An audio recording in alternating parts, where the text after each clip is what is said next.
وہی تشکیل کے بعد ہمارے حیدر سلمہ اس جماعت میں گئے تو مفتی صاحب نے کہا تھا انہیں کہ ہفتے کے روز آپ گشت کرنا، سارے لوگوں میں دعوت پہنچانا اور مغرب میں ان کے سامنے دین کی بات کہنے لگانا قاری صاحب کو۔ تو اس لیے ہفتے کے روز ہمیں ان کا حکم ہے، ان کی دعائیں ہمارے ساتھ ہو کہ ہم سب جس طرح اللہ کے گھر کو صفائی کی محبت سے کرتے ہیں،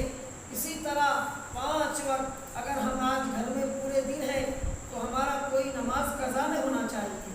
اس لیے میں نے کہا کہ ہمارے سب سے پہلا کہ کلمہ لا الہ الا اللہ محمد رسول اللہ، یہ اللہ تعالیٰ جو ہے کرنے دھرنے والی ذات اللہ کی ہے، اور موت اور حیات کا مالک اللہ ہے، بیمار کا دینے والا اللہ ہے، شفا کا دینے والا اللہ ہے۔ اور دوسرا جو ہے محمد رسول اللہ، محمد رسول اللہ صلی اللہ علیہ وسلم کے طریقے میں کامیابی ہے۔ آپ صلی اللہ علیہ وسلم کے طریقوں سے ہٹ کر جتنا بھی طریقہ چاہے کتنا اچھا لگے لیکن اس میں ناکامیابی ہے، اور محمد رسول اللہ صلی اللہ علیہ وسلم کے طریقے میں کامیابی ہے۔ اس کے بعد نماز جو ہے کبھی کسی مرد بالغ مرد عورت کو فرض ہے، اور بچہ ہے تو 7 سال سے اس کو نماز کی تاکید کی جائے، جب 10 سال کا ہو جائے بچی یا بچہ نماز کے نہ پڑھنے پر لکڑی سے اس کو تنبیہ کرنا چاہیے۔ شریعت کی باتیں ہمیں چھوٹی بڑی جاننا چاہیے۔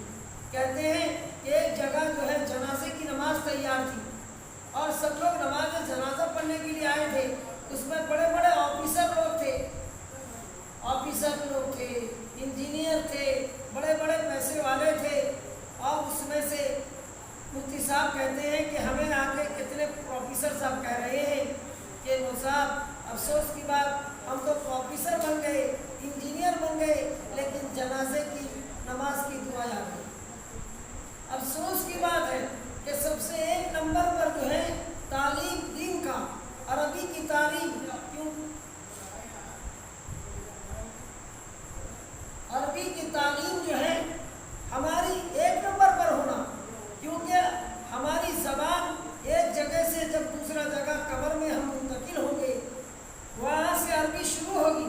1 نمبر پر عربی کی تعلیم، دوسرے نمبر پر جو ہے اردو کی تعلیم، تیسرے نمبر پر جو ہے انگریزی کی تعلیم ہونی چاہیے۔ لیکن الٹا زمانہ، الٹے لوگ، دماغ الٹ گیا، 1 نمبر پر کہتے ہیں کہ تم انگریزی کی تعلیم کرو، اور اس کو پیچھے چھوڑ دیے، یہاں تک کہ 2 نمبر 3 نمبر میں بھی عربی کی تعلیم نہیں رکھا۔ فجر سے جو ہے سونے سے پہلے بچوں کو ڈانٹ کے ماں باپ سلاتے ہیں، جلدی سو جاؤ رے، صبح سے اٹھ کے اسکول جانا ہے، اللہ ماشاء اللہ کوئی ماں باپ یہ کہتے ہوں گے جلدی سے سو جاؤ، فجر کی نماز کو جانا ہے۔ اگر وہ ماں باپ بچپن سے بچوں کو فجر کی نماز کا تاکید کرتے تو بچہ نمازی ہوتا، بچی نمازی ہوتی، اور بچہ مصحف کے پاس جا کر کے عربی کی تعلیم حاصل کرتا۔ لیکن افسوس ہم نے اس پر کوئی دھیان نہیں دیا۔ ہمارا بچہ ہمیں دنیا سے جانے کے بعد ہمارے قبر میں جا کر کے کتنا دیر کھڑا ہو کر پڑھے گا۔ ایک بچہ ڈاکٹر بنا، بہت بڑا کچھ بن گیا، بننے کے بعد والد کا جنازہ تھا، والد محترم جب آئے ہیں، والد محترم کے جنازے میں بیٹا آیا ہے، اور ایک مولانا صاحب جنازے کی نماز پڑھنے کے بعد کوئی ضروری کام تھا، جنازے کے گیٹ سے، قبرستان کے گیٹ سے نکل کے جا رہے تھے، مٹی میں شریک نہیں ہو سکے، تو دیکھتے ہیں کہ کوئی آدمی جوتا پہن کے دھمدھماتے چلتا ہے، تو کہتے ہیں کون ہے؟ ایسا لگتا ہے کہ یہ میت کا دشمن تو نہیں ہے کہ اس کا انتظار ہے کہ لوگ سب چلے جائیں گے تو اس کا کوئی سامان حاصل کرے گا۔ تو اتنے میں جیسا گیٹ کھولا تو فوراً وہ کہتا ہے السلام علیکم، وعلیکم السلام کہے، کہا تم مسلمان بھی ہو؟ جی ہاں میں مسلمان بھی ہوں، اور کہا کہ یہ تو میرے ابا کا جنازہ ہے۔ مولانا کہتے ہیں کہ مجھے موت آ جائے ایسی بات میں سنو، میری پاؤں زمین میں سرک گئی تھی، میں گھبرا گیا، وہ کہہ رہا ہے کہ میرے ابا کا جنازہ ہے، اور